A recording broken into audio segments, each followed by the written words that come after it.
ஒரு perfect Sunday மெனுவை plan பண்ணி காலையில் 6 மணிக்கே மீன் மார்க்கெட் போய் 1 கிலோ எறாவை வாங்கிட்டு வந்து அதை வச்சு மெயின் டிஷ்ஷாக செய்கிறத விட ஒரு காரசாரமான சைட் டிஷ் செஞ்சால் பிளேட்டாக உள்ளே போயிட்டே இருக்குங்க. அப்படி ஒரு சைட் டிஷ்ஷை 10 நிமிஷத்தில் செஞ்சிடலாம் வாங்க. நாங்கள் வாங்கிட்டு வந்திருக்க 1 கிலோ எறாவையுமே நல்லா 2 தண்ணியில் கழுவி இந்த மாதிரி எடுத்து வச்சுருக்கோம்.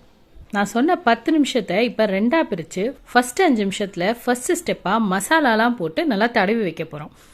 அதுக்கு இந்த இறால 1 ஸ்பூன் மஞ்சத்தூள், காரத்துக்கு ஒரு 2லேருந்து 2.5 ஸ்பூன் மிளகாய்த்தூள். நீங்கள் கலர் நல்லா வரணும்னா காஷ்மீரி மிளகாய்த்தூள் கூட போட்டுக்கோங்க. நாங்கள் நார்மல் தனி மிளகாய்த்தூள் தான் போட்டிருக்கோம். உங்களுக்கு தேவையான காரத்துக்கு போட்டுக்கோங்க. அது கூட ஒரு 1.5 ஸ்பூன் மல்லித்தூள். இது கூடவே ஒரு 3/4 ஸ்பூன்லேருந்து 1 ஸ்பூன் அளவுக்கு சீரகத்தூள். இவ்வளோதாங்க இதுக்கு போடுற மசாலா. இப்போ இதில் இந்த எறாவுக்கும் அந்த மசாலாவுக்கும் தேவையான 1 ஸ்பூன் தூள் உப்பு. இப்போ இது கூடவே ஒரு 7லேருந்து 8 பல்லு பூண்டு, அரை துண்டு இஞ்சியை போட்டு நல்லா மைய இடிச்ச இஞ்சி பூண்டு விழுதையும் போட்டு இதில் ஒரு அரை எலுமிச்சை பழத்தை கட் பண்ணி சாறு மட்டும் புழிஞ்சு விட போகிறோம்.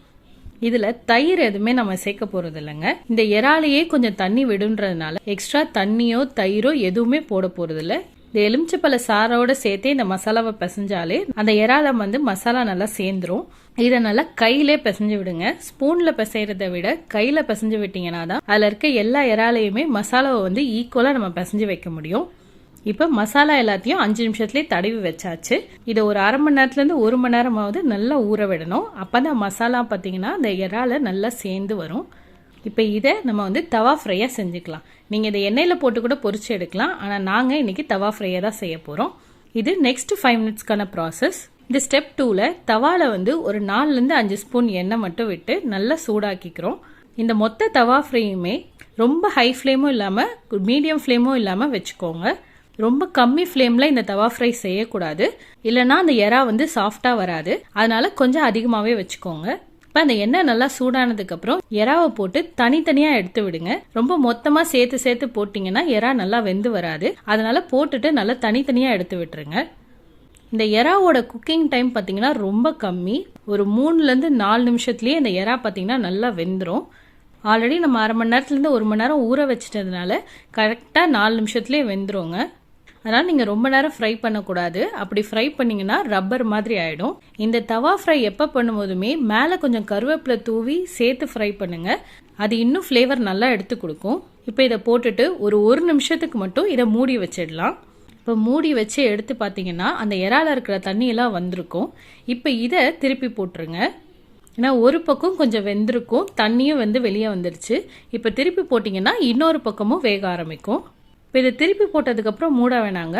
அப்போ தான் அந்த மசாலாலாம் அந்த இறால ஒட்டி நல்லா ட்ரையாக வரும்.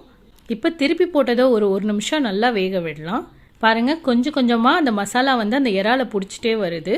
தண்ணியும் கம்மியாயிடுச்சு. இப்போ இதை இன்னொரு வாட்டி திருப்பி போட்டு ஒரு 1 நிமிஷம் குக் பண்ணுங்க. இதில் எதுலேயுமே ஃப்ளேம் பார்த்தீங்கன்னா நாங்கள் கம்மியாகவோ அதிகமாகவோ ஆக்கலை. ஸ்டார்டிங்கில் என்ன ஃப்ளேமில் இருந்துச்சோ அதே ஃப்ளேமில் தான் நம்ம செஞ்சு முடிக்கிற வரைக்குமே இருக்கணும். இப்போ இதை கடைசியாக திருப்பி விடும்போது நல்லா ட்ரையாக இருக்கும்.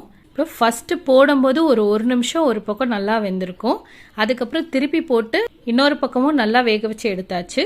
அதுக்கப்புறம் ஒரு தடவை திருப்பி போட்டு இந்த 3 நிமிஷமும் சேர்ந்து நல்லா ட்ரை ஆகி வந்ததுக்கப்புறம் கடைசியாக நல்லா கிளறி விட்டுட்டு 1 நிமிஷம் மட்டும் வச்சு எடுத்தீங்கன்னா ஒரு சூப்பர் ப்ரான் தவா ஃப்ரை நல்லா சாஃப்டாக காரசாரமாக ரெடி ஆகிடுங்க.